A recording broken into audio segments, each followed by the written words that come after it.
나눔가족 여러분 반갑습니다. 벌써 한 주의 마지막 날이네요. 토요일 영상 설교는 참여자들이 일주일 중에서 제일 적은 조회수를 기록하는 날입니다. 그러나 이 아침에도 여전히 말씀으로 하루를 시작하는 여러분 축복합니다. 속죄제에 대한 말씀이 계속 이어집니다.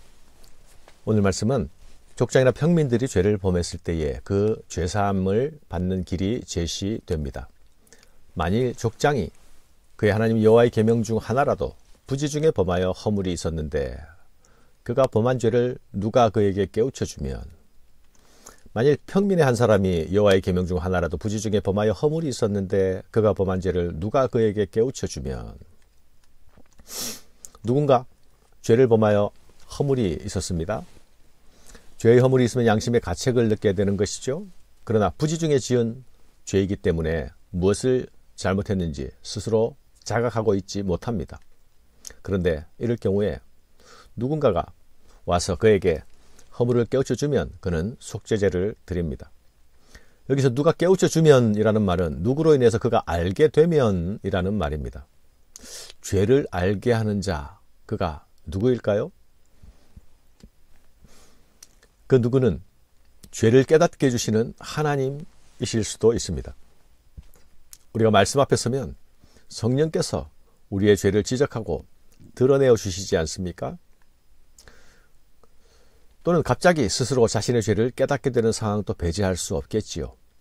그러나 이런 경우에는 적어도 죄의 깨달음에 타자의 관여는 없습니다. 그러나 여기서 죄를 깨닫게 하는 그 누가는 죄를 지은 자가 속한 신앙 공동체의 일원일 수 있습니다. 이런 경우에 신앙 공동체는 죄를 지적해 줄 수 있는 용기와 그 죄의 지적을 받아들이고 수용할 수 있는 용기가 필요합니다. 그 쌍방의 용기가 신앙 공동체를 거룩한 예배 공동체로 만들어 가게 되는 것이죠. 상대의 허물을 지적하여 드러내고 고발하는 것, 결코 건강한 관계라고 말할 수 없겠지요. 그러나 반대로 허물임을 알고도 침묵함으로써 그 죄가 해결받지 못하도록 방조하고 방치하고 있는 것, 그것 건강한 관계라고 말할 수 없을 것입니다. 오늘날 교회의 거룩이 추락하고 있다는 것 모두가 인지하고 있는 사실이 아닙니까? 그리스도인들이 거룩한 공동체를 한편으로 사모하면서도 모두들 개인주의의 장벽에 갇혀 있습니다. 서로에게 불편할 수 있는 일 스스로 하지 않으려고 조심합니다. 그래서 서로에게 나이스한 성도들이 되어갑니다. 그러나 이 조심스러움, 이 나이스함 속에 서로의 허물에 대하여 침묵하는 그 침묵의 카르텔 속에서 우리는 거룩한 예배 공동체를 포기해 가는 것은 아닐까요? 자녀의 허물에 침묵하는 부모는 결코 거룩한 자녀를 양육해 갈 수 없을 것입니다. 제자의 허물에 침묵하는 교사도 거룩한 제자를 키워낼 수 없을 것입니다. 허물에 서로 침묵하는 성도들은 결코 거룩한 교회를 이루어갈 수 없습니다. 사랑하는 여러분, 우리가 속한 신앙 공동체는 나와 너의 관계 속에서 형성되고 자라갑니다. 이 나와 너의 관계가 적당한 침묵으로 서로 공생해가는 관계라면 우리가 이 땅에서 더 이상 바라볼 소망이 있을까요?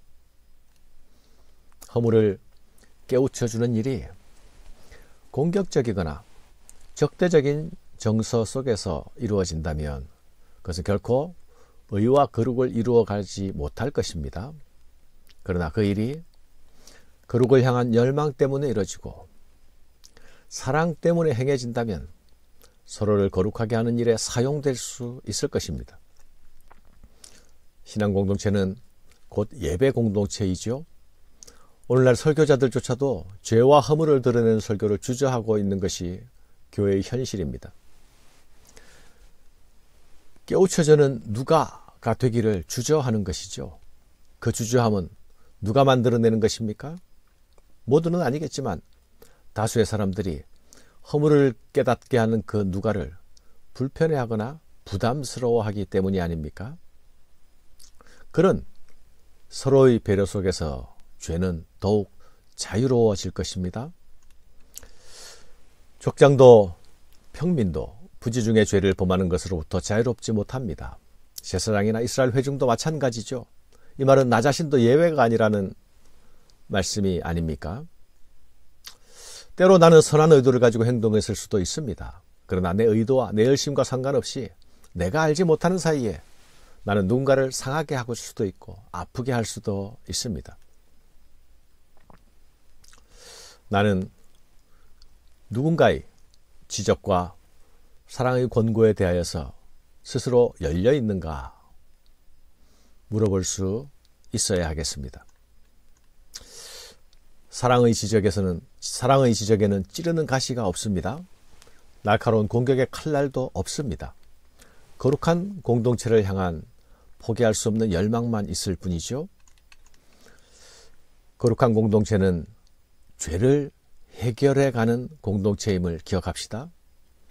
제사장이 그 죄를 속한 적 사함을 받으리라는 말씀이 3번이나 반복되어 나타납니다. 이같이 제사장이 그 범한 죄에 대하여 그를 위하여 속죄한 적 그가 사함을 얻으리라. 제사장이 그를 위하여 속죄한 적 그가 사함을 받으리라. 형제의 사랑의 공고를 받아들이는 그 겸손의 용기는 거룩한 백성으로 부르신 하나님께 순종하는 일이 됩니다. 거룩한 공동체를 향한 순전한 열심이 주저함을 넘어서 개인주의의 장벽을 넘어서 사랑으로 죄를 권고하게 될 때에 그 일은 거룩한 예배 공동체를 원하시는 하나님께 사용되는 귀한 도구가 됩니다. 평민이 죄를 범하였을 경우 암염소나 어린 양의 암컷을 제물로 드리라 말씀합니다. 제사장과 회중들의 속죄제에서 수컷을 요구하셨던 것과는 사뭇 다르지요. 가축을 기르는 유목민들의 입장에서는 수컷에 비해서 암컷이 경제적인 효용 가치가 훨씬 높았습니다.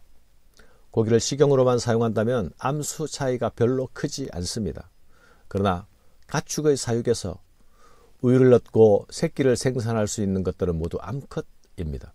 그러므로 개인의 죄에 대하여서 암컷을 제물로 드리라는 것은 경제적으로 더 큰 대가를 지불하게 하는 것이 됩니다. 죄를 범하고 암컷 제물을 드리는 평민들은 하나님의 금지 명령을 어긴다는 것은 곧 경제적으로 구체적으로 실질적인 대가를 지불해야 하는 일임을 학습하게 되었을 것입니다. 이 학습은 죄를 더욱 경계하고 율법을 더욱 준수하는 일에 대한 더 높은 경계심, 더 높은 주의를 기울일 수 있게 하였을 것입니다.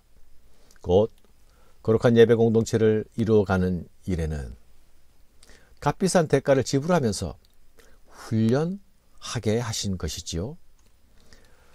대제사장과 회중을 위한 속죄제에서는 기름과 콩팥을 제외한 모든 고기의 부위들이 진영 바깥에서 불살라지지 않았습니까? 그러나 족장과 평민들의 속죄물은 이스라엘이 화목제를 드릴 때처럼 기름만 제단에서 태워지고 나머지 고기들은 제사장이 거룩한 곳에서 먹을 수 있게 하셨습니다. 레위기 10장에서 이 말씀이 나타납니다. 또한 제단 위에서 기름을 태울 때에 여호와께 향기로운 제사가 된다고 하십니다. 부지중에 범한 잘못들이 누군가의 도움을 얻어서 깨달아지게 될 때에 바로 하나님 앞에서 그 죄를 인정하고 속죄받는 것, 그것을 하나님께서 아주 기쁘게 여기시는 것입니다. 심지어 제사장이 그 고기를 먹을 수 있게 하심으로 관계를 회복하게 하십니다.